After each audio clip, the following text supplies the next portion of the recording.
2014, there had been the occupation of those regions. So for that security, we carried out all the actions which we had to. Since 2014, Donbass has been fighting for its right to live in its own territory and speak its own language. It refused to give way to the blockade of hate of the Kiev regime and was hoping for aid from Russia, and were waiting for it. They believed that we would come. However, you know, we were doing everything we could to solve that problem in a peaceful way. We were patient. We carried out negotiations to avoid getting into this harsh conflict. But behind our backs, another scenario was unrolling. The European leaders and Western leaders were in fact acting so that time would be bought, so that the possibility of the Kiev regime would occur, that with political assassinations and other humiliations in the Donbass. In the Western schools, the military Western schools, the idea was to start providing weapons and training special forces.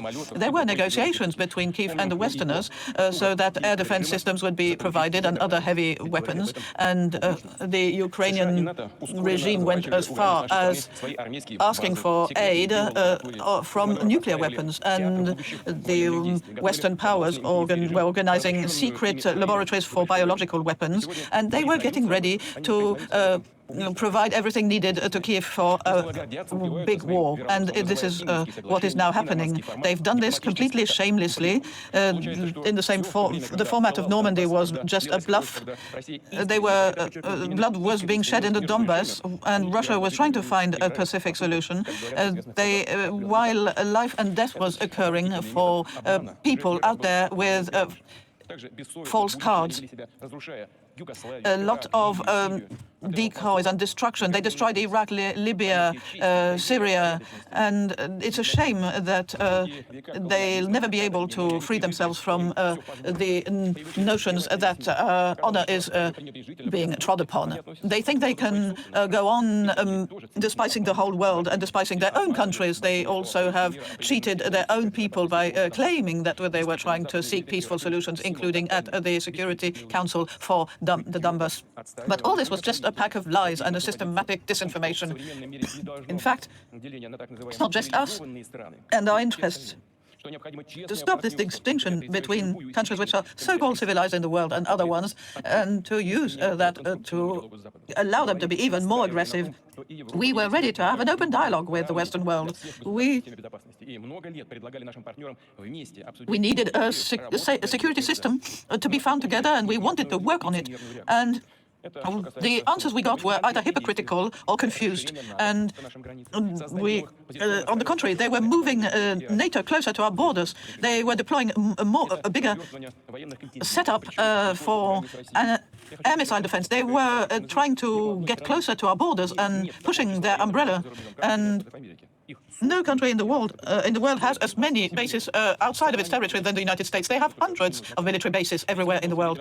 The planet is constellated by American military bases, and we've seen that they pulled out of international agreements, such as the one on medium-range weapons, and those were the systems that guaranteed peace in the world. Why are they doing this? No, they don't do anything without having a secret agenda. In December, we sent NATO and the United States some proposals for peace agreements. And we had included the vital points for us. Well, what we got as an answer directly was just no, categorically no. And that means that they had already agreed among themselves for aggression and threat for it to go on, and for that situation to escalate. In February 22, we launched a punitive action in the Donbass, and that corresponds to the 2014 action against Donbass. We remember what happened then when Donetsk was attacked, not just Donetsk, but other cities. In 2015, they tried again. They attacked Donbass, and they pursued the blockade, and this was against all the resolutions of the Security Council. And it was still done. It's them who launched the war in 2014 and 15, and we were led to use force to stop that war they were leading. Those who thought of a new attack on Lugansk or Luva or Donetsk will remember Crimea and Sebastopol and the objectives which were very openly laid down by Kyiv. We know full well what we are doing. We are defending the life of people, the life of our men, and the Western world has already spent more than $50 billion to support Ukraine and Kyiv, and in 2021 only 61 billion were spent to support the poorest countries in the world. So 150 against 60. It's obvious the countries receiving the aid needed to submit to the will of those powers, and the money that flows for war, there's no end to it. They are also other areas in the world where they are creating unrest. There have been attacks against Russia in the meetings of Munich, and the attacks were just probably the cover-up for all their different attacks in the world. There were whole regions that were thrown into chaos. Even American experts say that the follow-up of war, in the aftermath of war, is that were launched in have led to 900,000 people dying and 31 million people being refugees around the world. And that is such a state of things that people had to forget about it, but nobody will forget. So these tragedies are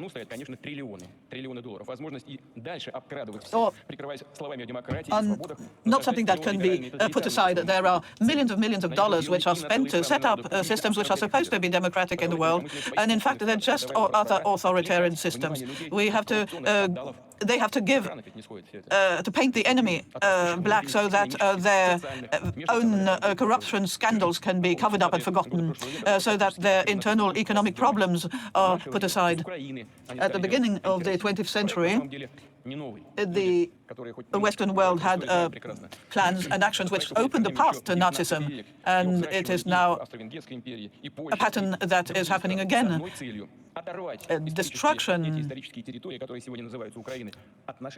of Russia by taking away from it Ukraine is the dream of Austria-Hungary, of the Empire of Germany, and it led to the putsch of 2014, which was anti-constitutional. It's like if nothing had happened. Things don't change. There is Russia-phobia, which is at the bottom of everything that happened. And we are ashamed to hear that the special Ukrainian units have called themselves Edelweiss, which is the same name as the German forces who were invaders, and it's quite symbolic. And on the Ukrainian tanks, the neo-Nazi emblems are quite visible, and I'm quite surprised that in the Western world nobody's really paid attention to this. Well, it just shows that they do not care, because what they care for is to fight Russia. It's important for them to have an opportunity to fight Russia. And whatever happens, whether it's terrorists somewhere or anyone in the world who's against Russia, they'll be happy to go along. There's something they want to retaliate for. They want to create conflict situations at our borders. It's the same pattern all along in the whole 20th century. It's to turn any form of action against Russia. We are not waging war with the Ukrainians. We know that they are in a hostage situation. They've been politically and militarily occupied by the Westerners, and the Ukrainian industry and natural riches were plundered, and it's led to social degradation. And it's really not difficult to see why military actions have to be launched. It was all prepared. The idea was to turn them into war victims, and the responsibility of the Western elites, military elites, of a lot of foreigners to the Ukrainian regime. They are not trying to support the interest of the Ukrainian people. They are just using this as a butthead against us. They want to take it further. They have launched new new offensives, and the more the long-range weapons of the Westerners will be delivered to Ukraine, the more we must push back this threat on our borders. The Western elites don't even hide their objectives. They want a strategic defeat of Russia. What does that mean? It means to wipe out Russia once and for all, for this local conflict to be aligned with the worldwide confrontation. And this is why we have to react. And we have reacted as we should, because it's the existence of our country that is threatened. You have to realize that to bring Russia down militarily is impossible. That is why they attack us on the field of the press or the media. They try and influence young people. They pervert historical facts to change history and show us under a different light. What are they doing with their people? They're talking about destruction. Themselves are good at destruction of their social values. They are pedophiliacs and other criminals who practice. There are homosexual marriages which are perfectly allowed over there. And of course, when I'm not trying to suggest we should interfere in people's private lives, but just look at what it says in the scriptures in all religions of the world. Family is the alliance between a man and a woman, and not between same-sex people. Even those sacred texts are shown in a bad light or are thrown into doubt. Apparently, the American churches want to create the image of a God that doesn't have a gender. They don't know what they're doing. Millions of people in the Western world are about to fall to the hands of a moral catastrophe. They are on the verge of dementia. And we need to defend our children against this moral degradation, this loss of values. Obviously, the Western world is going to try and shake our society.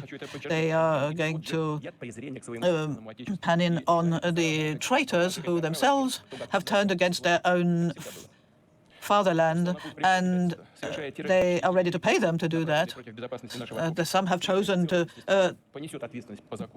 path of treason, and we shall never do as the regime of Kiev and give way to Western ideas and give in to Western powers. We're not going to either try and persecute those who have sidestepped. It's them who have their conscience that is probably against them. But I can give you lots of examples of citizens who are capable of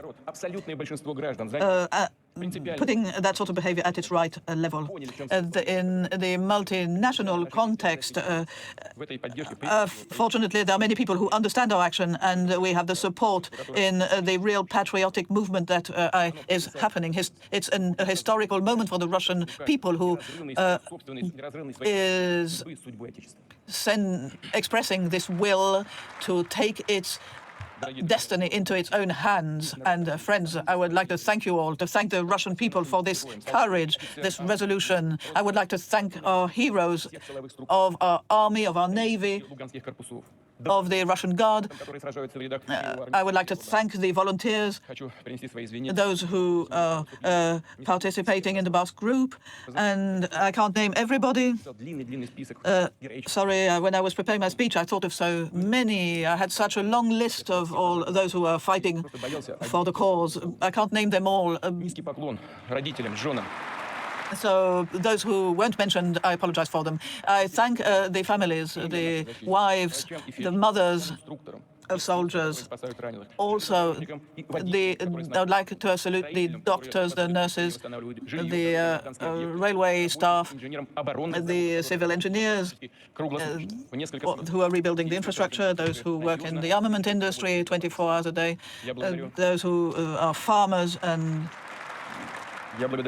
everyone involved in the health and security of our country, and also the teachers who are working with the young generation, the workers in hard conditions near the front, the actors of culture who come and present shows in hospitals, journalists, war correspondents who tell the world the truth, and also priests and heads of various religions who help the fighters, entrepreneurs who also do their professional duty, civic, human duty. I'd like also to thank more especially the inhabitants of the Donetsk, Lugansk, and Kherson regions, because you yourselves, you took a referendum for your future. It was not easy.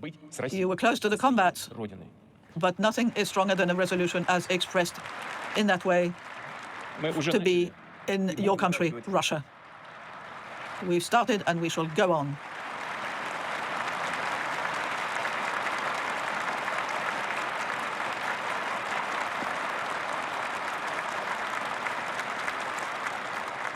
Хочу подчеркнуть, что эта реакция зала в адрес I would like to underline that this reaction of the audience is a sign for the inhabitants of the Donbass, and it's a homage. We are going to increase our campaign for these new topics of the Federation. We need to regenerate the job offer and industries. We'll have to rebuild roads, such as in Crimea, where we now have much better connections. We're going to continue to give all our support to the region of Donetsk, Lugansk, and Kherson and Zaporozhye. We are now reunited. We have become stronger together, and this land, which is ours, is going to become a peaceful and prosperous land once again. For that, for that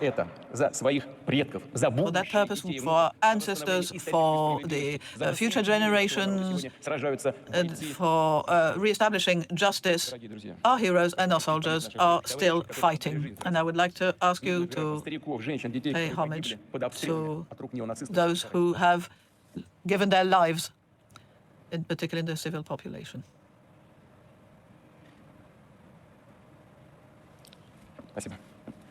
Thank you. Мы все понимаем. Я понимаю, как невыносимо тяжело сейчас женам, сыновьям, дочерям, how difficult it is for the spouses, the children of the people who gave their lives for the cause. It's like in the big patriotic war when we fought Nazism. There is a spirit of sacrifice and a high spiritual level.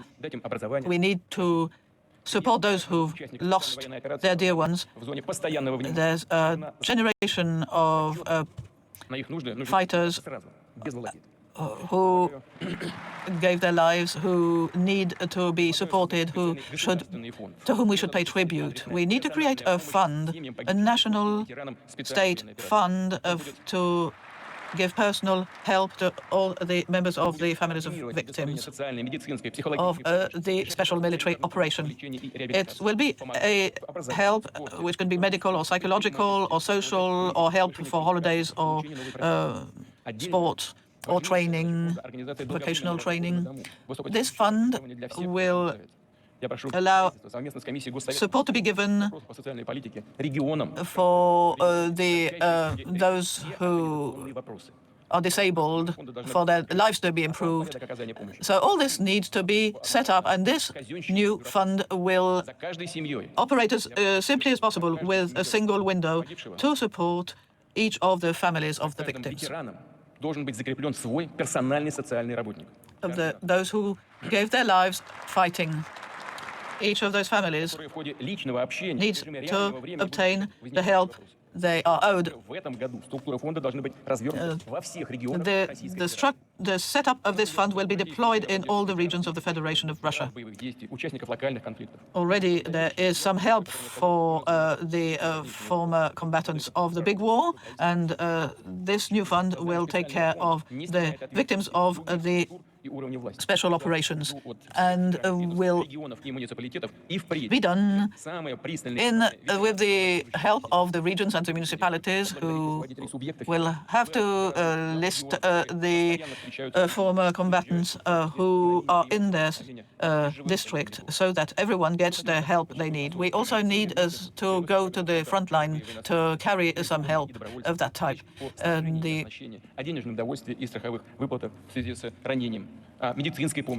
The soldiers who are either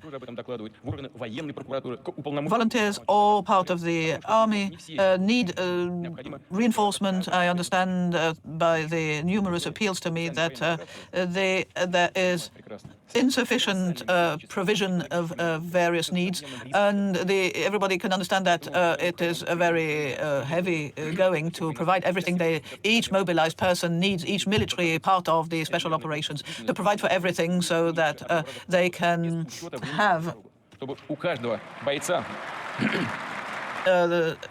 some rest time of at least 2 weeks every 6 months. Every soldier should be able to come back for 2 weeks every 6 months. That is fair. Dear colleagues, we have a plan for this.